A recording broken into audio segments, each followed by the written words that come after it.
যে ভাষায় পুলিশকে গালিগালাজ করেন, তো আমাদেরও কি করা উচিত উনিও একটু যদি জনসাধারণকে নাটক করছে, ওটা আন্দোলন বলে নাকি? ওদের মস্তিষ্কেও এই মুহূর্তে সঠিক জায়গায় নেই। আমি কোনো নিরাপত্তা রক্ষী নিইনি, এখন পর্যন্ত জনগণ নিরাপত্তায় দিচ্ছে। লালবাবুর প্রশ্নের উত্তর কি দেব?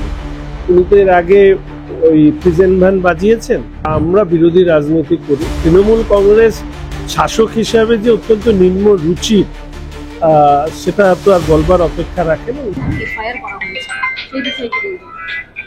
এফআইআর করা হয়েছে, আমার তো জানা ছিল না। যাই হোক, এই বিষয়ে অনুব্রত বাবু ভালো বলতে পারবে, ওর কাছে গিয়ে জিজ্ঞেস করলেই পেয়ে যাবেন। উনি যে ভাষায় পুলিশকে গালিগালাজ করেন, তো আমাদেরও কি করা উচিত উনিও একটু যদি জনসাধারণকে জানিয়ে দেন তাহলে ভালো হয়। সম্ভবত নবান্ন অভিযানে আমরা দেখেছিলাম বিরোধী দলনেতা সহ আপনারা সবাই মিলে উপস্থিত ছিলেন রাজনৈতিক পতাকা ছাড়া, কিন্তু কল্যাণ বন্দ্যোপাধ্যায় তিনি সাংসদের আগে একজন আইনজীবী, তিনি আইনজীবী হয়ে বলছেন শুভেন্দু অধিকারী একটি বড় ক্রিমিনাল, তিনি ক্রিমিনাল অ্যাক্টিভিটি করার জন্য নবান্ন অভিযানে নেমেছিলেন।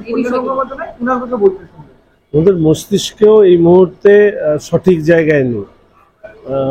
কল্যাণ বাবু তিনি তো কয়েকদিন আগেই চিফ হুইপের পদ থেকে পদত্যাগ করেছেন।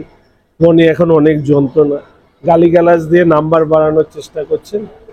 আর কুণাল বাবুর প্রশ্নের উত্তর কি দেব? উনি তো এর আগে ওই প্রিজেন্ট ভ্যান বাজিয়েছেন, আবার ভবিষ্যতে বাজাবেন বলে নিজেকে প্রস্তুত করছেন, তার জন্য এই ধরনের মন্তব্য করছেন। উত্তরবঙ্গে দেখা যাচ্ছে বারবার বিজেপি বিধায়ক, বিজেপি কর্মীদের উপর হামলা করা হচ্ছে। আপনি তো উত্তরবঙ্গের একজন বিজেপি বিধায়ক, কোথাও কি নিরাপত্তাহীনতায় ভুগছেন কি? দেখুন, আমরা বিরোধী রাজনীতি করি, তৃণমূল কংগ্রেস শাসক হিসাবে যে অত্যন্ত নিম্ন রুচি সেটা তো আর বলবার অপেক্ষা রাখে না। উত্তরবঙ্গে তৃণমূল কংগ্রেসের কোনো ভিত্তি নেই, ফলে স্বাভাবিকভাবেই তারা আক্রমণের রাস্তা বেছে নিয়েছেন। আমার মনে হয় না এতে তৃণমূল কংগ্রেসের উত্তরবঙ্গ বা দক্ষিণবঙ্গে কোনো লাভ হবে, বরঞ্চ তৃণমূল কংগ্রেসের এই রুচিহীন রাজনীতি, দুষ্কৃতীদেরকে সংগঠিত করে রাজনীতি তৃণমূল কংগ্রেসের বিসর্জনকে সামনে এগিয়ে নিয়ে আসছে। কেন্দ্রের কাছে অতিরিক্ত নিরাপত্তা রক্ষীর জন্য আবেদন করবেন? আমি কোনো নিরাপত্তা রক্ষী নিইনি, এখন পর্যন্ত জনগণ নিরাপত্তায় দিচ্ছে, ভবিষ্যতে প্রয়োজন হলে জনগণ রক্ষা করবে আশা করি। সেই হিসাবেই চলেছে, 4-4.5 বছর হয়ে গেল, কোনোদিন নিরাপত্তা রক্ষী নিইনি। এর আগেও আমি এমআইসি বোর্ড মেম্বার ছিলাম, কোনোদিন নিইনি, এখন পর্যন্ত নিইনি। পরিস্থিতি যতই খারাপ হোক না কেন চেষ্টা করি জনগণের মাঝে থেকে, জনগণের উপরেই আস্থা, যদি কিছু হওয়ার হয় দেখা যাবে। একটা শেষ প্রশ্ন, দিল্লিতে ইলেকশন কমিশনের বাইরে যেভাবে ইন্ডিগোট একসাথে আন্দোলন চালাচ্ছেন, তারা বারংবার বিজেপি নাটক করছে, ওটা আন্দোলন বলে নাকি?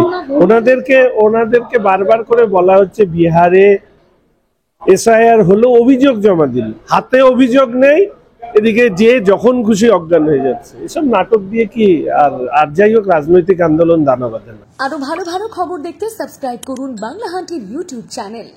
বাংলা হান্টের আরো খবর দেখতে নজর রাখুন। বাংলা খবর মানেই বাংলা হান্ট।